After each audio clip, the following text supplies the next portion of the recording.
Hello बच्चों, स्वागत है आप सबका हमारे YouTube channel trust in excellence पर। बच्चों, आज हम चर्चा करेंगे कूलाम के नियम का सदिश निरूपण। इसके पहले वाले वीडियो में और उसके पहले वाले वीडियो हमने आवेश और उसके बाद कूलाम के नियम की चर्चा विस्तारित कर लिया है। अब इसके बाद ये बचता है कूलाम के नियम का सदिश निरूपण, मतलब कूलाम के नियम को अगर मैं सदिश रूप में जानना चाहूँ तो क्या होगा। इसके लिए हम एक निकाय बनाएंगे। एक निकाय का मतलब यक्ष अक्ष और वाई अक्ष से कटा हुआ, मतलब क्षैतिज व लंबवत तल। यहाँ पर इस केंद्र मतलब ओरिजिन का नाम ओ रखेंगे।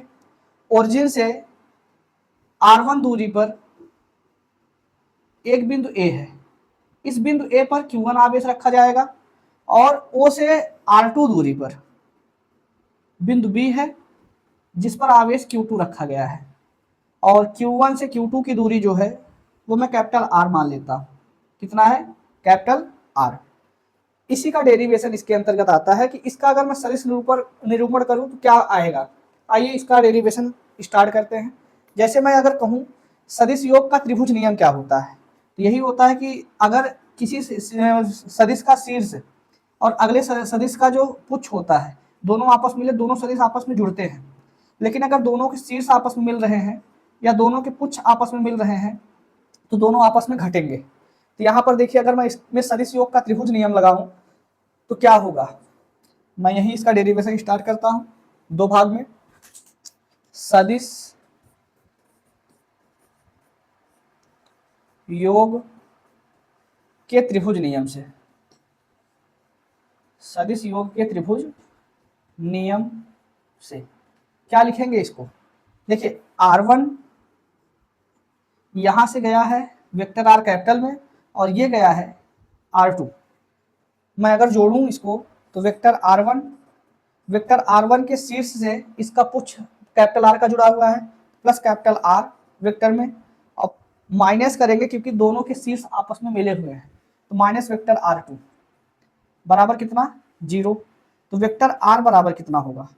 वेक्टर R बराबर होगा R2 उधर गया प्लस R1 उधर गया तो माइनस R1। ये वेक्टर R का मान आ गया।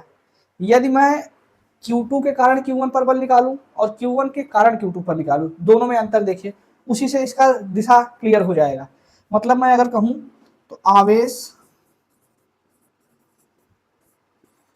Q2 के कारण आवेश Q1 पर बल, कौन सा बल? कूलाम बल। कूलाम बल क्या होगा?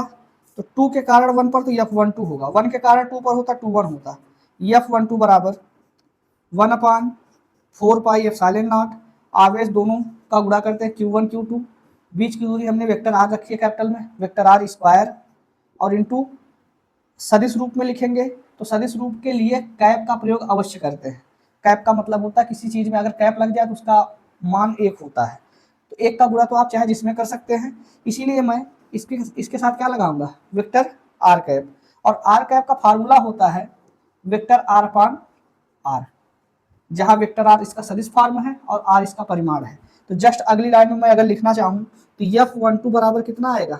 F12 बराबर आएगा 1/4 pi epsilon naught Q1 Q2 upon r square into, इसकी जगह क्या आएगा? वेक्टर आर अपान में आर। समझ में आई बात? आर का गुणा आर स्क्वायर से होगा, कितना बनेगा? R cube. तो जस्ट अगली लाइन में F12 बराबर आएगा, F12 बराबर 1/4 pi epsilon naught Q1 Q2 upon r cube into में वेक्टर आर।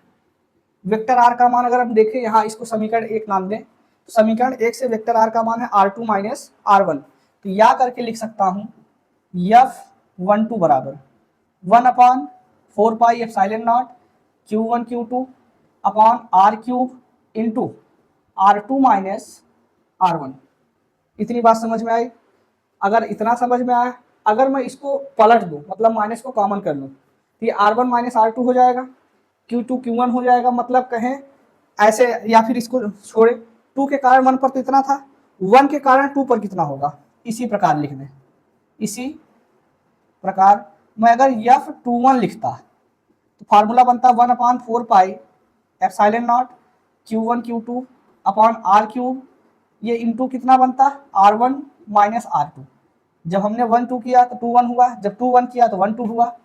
दोनों में अंतर अगर कहें तो माइनस का है, मैं अगर माइनस का गुणा कर दूं तो ये बन जाएगा R2 माइनस R1 और यहाँ पर लग जाएगा माइनस, तो या करके लिख सकता हूँ, या इसको ऐसे कर दें, इसको समीकरण नंबर 2 मान लें और इस वाले को समीकरण 3 नाम दे दें। तो समीकरण 2 व 3 से, समीकरण 2 व समीकरण 3 से आप क्या लिख सकते हैं, F12 बराबर F21, लेकिन कब, जब आप चिन्ह माइनस का लगाएंगे तब, मतलब F12 बराबर F21। इसका मतलब अर्थ क्या होता है कि 2 के कारण जो 1 पर बल है और 1 के कारण 2 पर जो बल है परिमाण में समान है। परिमाण का मतलब अगर ये 2 है, अगला वाला भी 2 है, लेकिन दिशा में अलग अलग है। दिशा का मतलब अगर एक इधर लग रहा है तो दूसरा इधर लगेगा, दोनों की दिशाएं अपोजिट है, इसीलिए दिशा को भिन्न करने के लिए माइनस का प्रयोग किया जाता है।